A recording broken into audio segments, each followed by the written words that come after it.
एक समय की बात है, एक बार एक राज्य था। उसके राजा के सभी मित्र राज्यों के साथ बहुत अच्छे व्यवहार थे, यानी वो सभी के अच्छे दोस्त थे और उनका सभी के यहाँ आना जाना लगातार लगा रहता था। इसलिए उनके यहाँ सभी राज्य कुछ ना कुछ भेजते रहते थे, जैसे कि जेवर हो, खाने का कुछ हो और सभी प्रकार के कोई भी गिफ्ट दिया करते थे। एक दिन उनके दरबार में विदेशी मेहमान आया। उसने जाते समय राजा की मेहमान नवाजी से खुश होकर राजा को एक पत्थर गिफ्ट किया।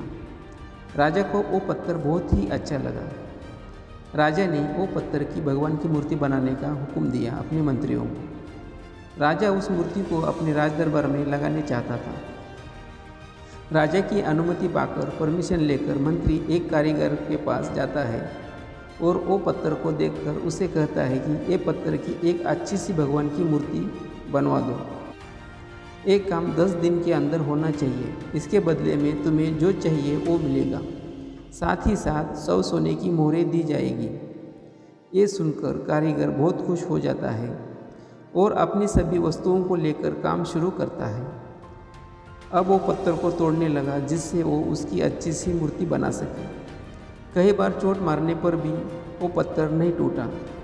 उसने उस पत्थर पर लगभग 50 चोट मारी। करता रहा पर वो पत्थर टूट नहीं रहा। अंत में एक चोट मारकर कहता है, ये काम मुझसे नहीं होगा। इतनी चोट खाने के बाद वो पत्थर क्या खाक टूटेगा। उस पत्थर को वो कारीगर मंत्री को वापस भेज देता है और कहता है, इसकी मूर्ति नहीं बन सकती। मंत्री को तो किसी भी हाल में मूर्ति बनवानी थी, राजा का हुक्म जो था। मंत्री उस पत्थर को लेकर एक साधारण कारीगर के पास जाता है। जैसे ही वो कारीगर ने एक चोट मारी, वो पत्थर टूट गया तो वो उसकी मूर्ति बनाने लगा। मूर्ति बनाकर उसने मंत्री को दे दी। मंत्री ने उन्हें सोने की मोहरें दी। मंत्री जाते जाते एक बात सोचने लगा, पहले वाले कारीगर ने एक अंतिम प्रयास भी किया होता तो ये सोने की मोहरें उसकी होती। ये कहानी हमें क्या सिखाती है? कई बार हम बहुत मेहनत करते हैं लेकिन फिर भी काम को अधूरा छोड़ते हैं, ये सोचकर कि अब तक नहीं हुआ तो आगे भी नहीं होगा।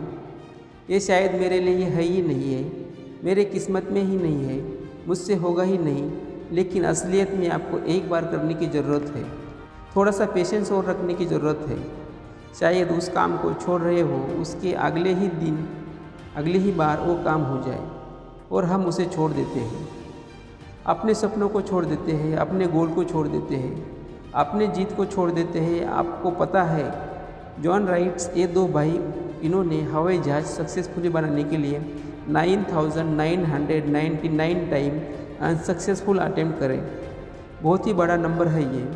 फिर भी जब वो सक्सेसफुल रहे और उनसे ये पूछा गया कि इतनी बार हारने पर भी वो मायूस नहीं हुए, उन्होंने हार नहीं मानी, अपना काम नहीं छोड़ा, तो उन्होंने एक ही जवाब दिया, हमें अनसक्सेसफुल अटेम्प्ट्स पता चला कि इतने तरीके हैं कि हमें सफलता नहीं मिलेगी, तो हमें इन्हें दोहराना नहीं है।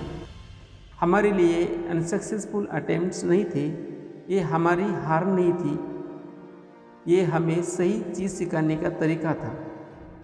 तो ये कहानी भी आपको यही सिखाती रही है कि जस्ट बिकॉज कुछ समय तक आपका काम नहीं हुआ, इसका मतलब ये नहीं है कि आप रुक जाए, हार मान ली, क्योंकि मेहनत अपना असर ज़रूर दिखाती है, किसी को जल्दी या किसी को देर से, पर असर ज़रूर दिखाती है। तो हारो मत, बस मेहनत करते रहो, नए नए तरीके ढूंढते रहो जिससे आपका काम हो जाए, जिससे आपको आपके गोल मिल जाए, जिससे आप सक्सेसफुल हो जाए। क्योंकि अगर आप रुक गए तो वो जो सोने की मोहरें है कोई और ले जाएगा। दोस्तों, ये चैनल पर आप नए हो तो चैनल को सब्सक्राइब करें और ये वीडियो को इतना शेयर करें कि आपके दोस्तों को ये कहानी का फ़ायदा हो जाए, उन्हें कुछ नया सीखने को मिले। जय हिंद, जय भारत।